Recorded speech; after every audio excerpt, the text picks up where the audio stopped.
Há algo profundamente errado com a maneira como o Evangelho está sendo apresentado em nossos dias. A mensagem que abalou impérios, que fez homens tremerem, que levou pecadores ao desespero de si mesmos, hoje é oferecida como um produto, suavizada, adaptada, moldada ao gosto humano. Mas o Evangelho não foi dado para agradar, ele foi dado para confrontar. O verdadeiro Evangelho começa com Deus, não com o homem. Começa com santidade, não com necessidades. Começa com culpa, não com autoestima. Onde não há convicção de pecado, não há conversão real. Onde não há arrependimento, não há novo nascimento. A grande tragédia do nosso tempo não é a oposição ao Evangelho, é a sua diluição. Hoje veremos o que significa apresentar o Evangelho como as Escrituras ordenam, com fidelidade, clareza e poder. A apresentação do Evangelho é um assunto sempre importante pelas consequências eternas que dependem da nossa atitude para com o Evangelho.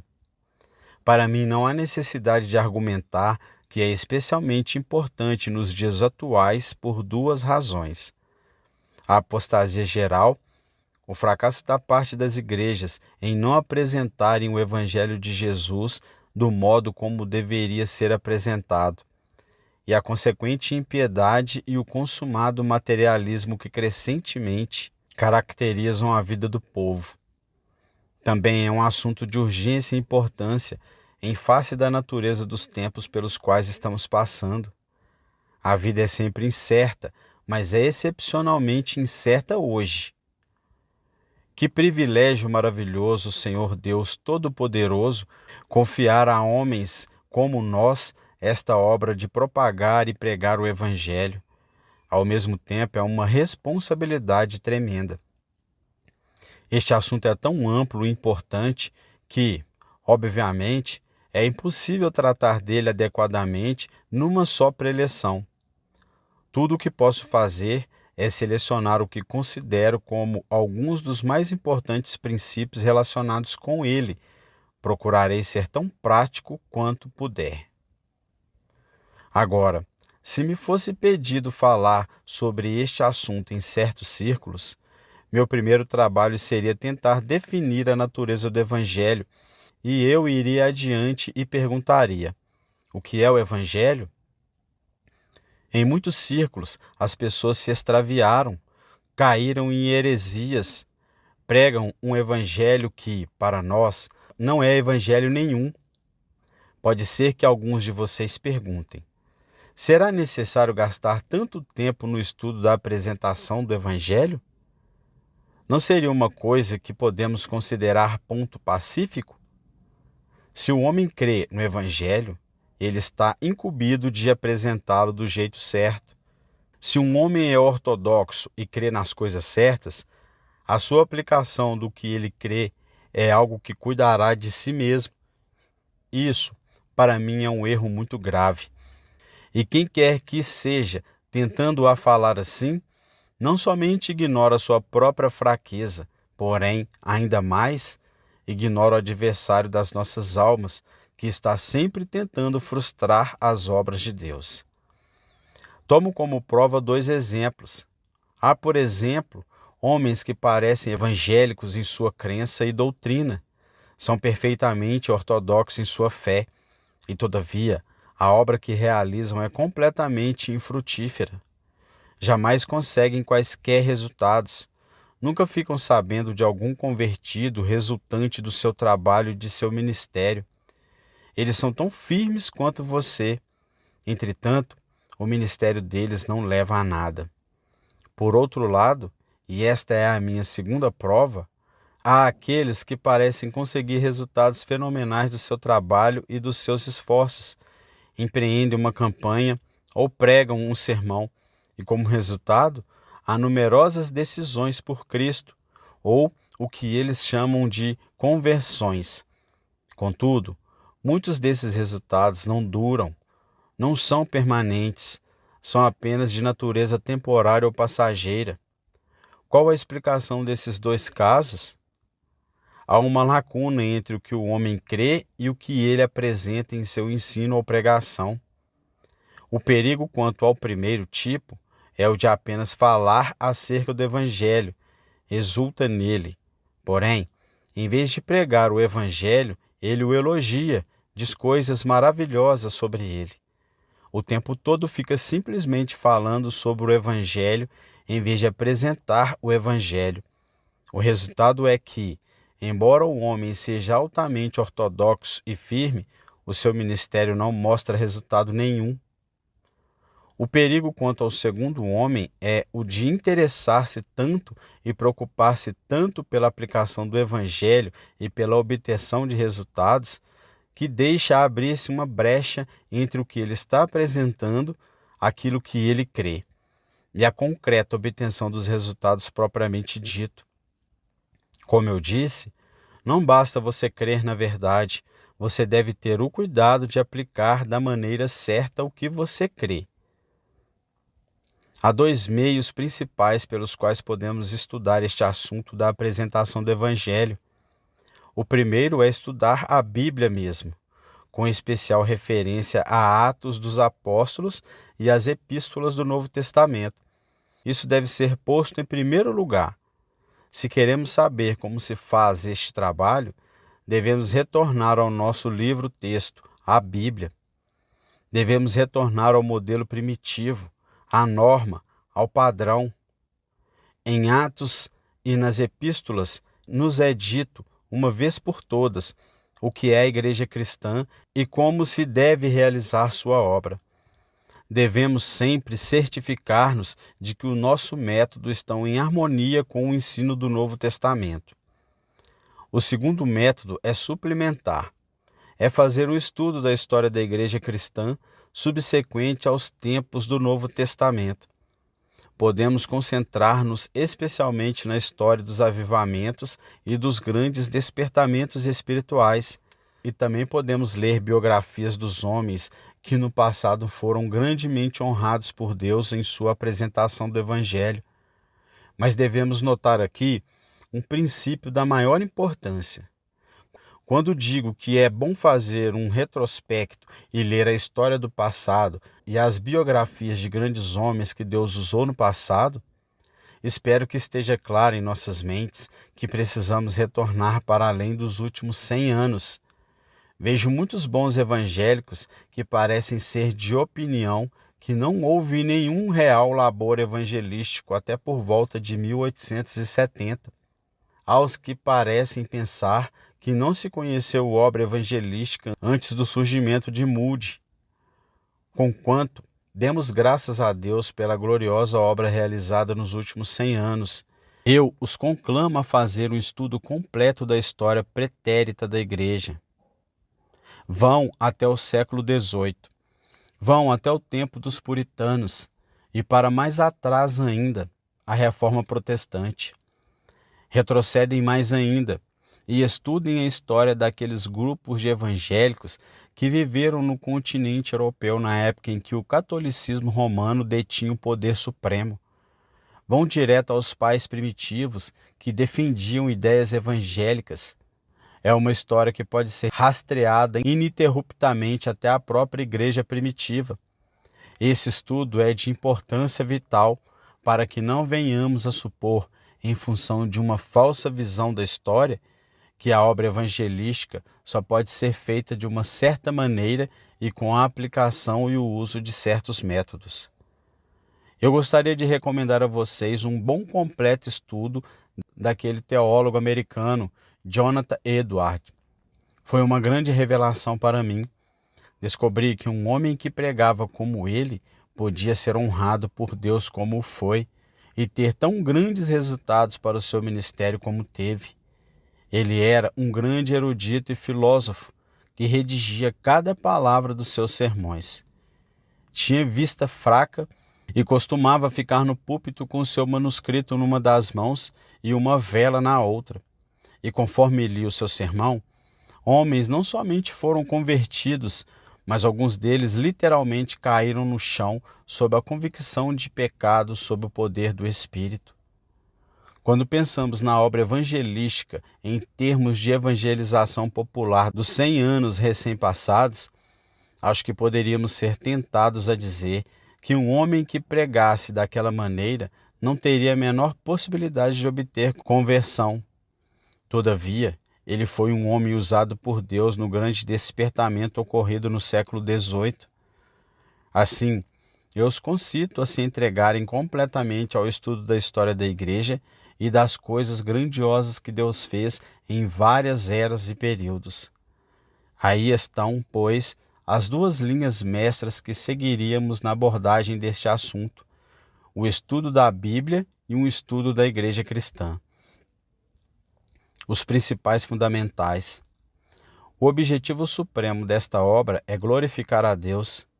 Esse é o ponto central. Esse é o objetivo que deve dominar e sobrepujar todos os demais. O primeiro objetivo da pregação do Evangelho não é salvar almas, é glorificar a Deus. Não se tolerará que nenhuma outra coisa, por melhor que seja, nem por mais nobre, usurpe esse primeiro lugar. O único poder que realmente pode realizar esta obra é o Espírito Santo. Quaisquer que sejam os dons naturais que um homem possua, o que quer que um homem seja capaz de fazer como resultado de suas propensões naturais, o trabalho de apresentar o Evangelho e de levar aquele supremo objetivo de glorificar a Deus na salvação dos homens é um trabalho que só pode ser feito pelo Espírito Santo. Vocês veem isso no próprio Novo Testamento. Sem o Espírito, é-nos dito, não podemos fazer nada. Desde os tempos bíblicos até a história da Igreja, nos mostra que somente através da obra do Espírito Santo é que o Evangelho foi pregado com poder e autoridade. O único e exclusivo meio pelo qual o Espírito Santo opera é a palavra de Deus.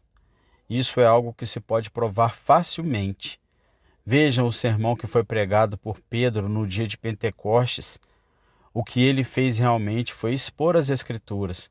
Ele não se levantou para relatar as suas experiências pessoais. Ele deu a conhecer as Escrituras. Esse foi sempre o seu método. E esse é também o método característico de Paulo, como se vê em Atos capítulo 17, versículo 2. Disputou com ele sobre as Escrituras. No entanto, com o carcereiro de Filipos, vocês veem que ele pregou-lhe Jesus Cristo e a palavra do Senhor. Vocês recordaram as suas palavras da primeira epístola a Timóteo, onde ele diz que a vontade de Deus é que todos os homens sejam salvos e sejam levados ao conhecimento da verdade. 1 Timóteo capítulo 2, versículo 4. A verdadeira motivação para a evangelização deve provir da apreensão destes princípios e, portanto, de um zelo pela honra e glória de Deus e de um amor pelas almas dos homens. Há um constante perigo de erro e de heresia, mesmo entre os mais sinceros, e também um perigo de um falso zelo e do emprego de métodos antibíblicos. Não há nada sobre o que somos exortados mais vezes no Novo Testamento do que sobre a necessidade de constante autoexame e de retorno às Escrituras. Aí, penso eu, vocês têm 5 princípios fundamentais claramente ensinados na Palavra de Deus e confirmados profusamente na subsequente história da Igreja cristã. Isto me leva à segunda divisão principal do nosso assunto, que é a aplicação desses princípios à obra concreta da apresentação do Evangelho. Este é um assunto que se divide naturalmente em 2 partes principais. A primeira, a obra da evangelização, e depois a obra da edificação e instrução na justiça.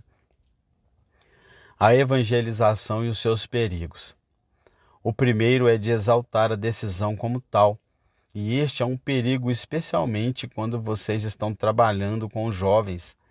Mostra-se às vezes no uso da música. Fiam-se na música e no cântico de coros para produzirem o efeito desejado e de ocasionarem decisão. Aos que têm o dom de contar histórias de maneira comovente e eficaz. Outros parecem por sua confiança no encanto pessoal do orador. O segundo perigo é que as pessoas podem chegar a uma decisão resultante de um falso motivo. Às vezes, as pessoas se decidem por Cristo simplesmente porque estão desejosas de ter a experiência que outros tiveram, ou pode ser o desejo de ter este maravilhoso tipo de vida do qual lhe falaram. O Evangelho de Jesus Cristo dá-nos uma vida da maravilhosa e louvamos a Deus por isso. Mas a verdadeira razão para nos tornarmos cristãos não é que tenhamos uma vida maravilhosa. É, antes, que estejamos em correta relação com Deus. Às vezes, Cristo é apresentado como herói. Poderá ser que se unam à nossa classe bíblica ou à nossa igreja simplesmente porque a mensagem atraiu o seu instinto heróico.